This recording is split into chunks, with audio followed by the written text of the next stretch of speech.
और इस कौम ने तय किया है कि 5 अगस्त से इंशाअल्लाह 5 अगस्त बहुत एक अहम दिन है, एक यौम स्याह है, चूँकि उस दिन इस कौम के अजीम लीडर, इस मुल्क के अजीम लीडर, आलम इस्लाम के अजीम लीडर इमरान खान साहब को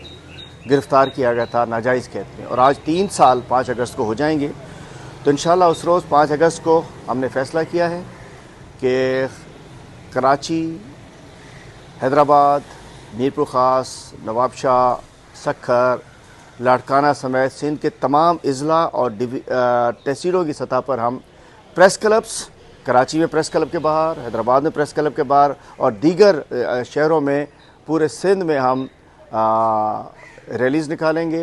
एहतजाज करेंगे, याद दिलाएंगे कि कौम भूली तो नहीं कि एक अजीम लीडर जिसके कारनामे थे, जिसने इस मुल्क के लिए, इस कौम के लिए, आलम इस्लाम के लिए अक़वाम मुत्तहिदा में बात की, नामूस रसालत की, जिसने एब्सोल्युटली नॉट कहा और न जाने क्या क्या उसकी कार्रवाइयाँ थीं जो आवाम के लिए थीं, लेकिन उसको जो है उसमें जेल में डाला हुआ है। तो इंशाअल्लाह 5 अगस्त को जैसे मैंने बताया कि पूरे पाकिस्तान में मुल्कगीर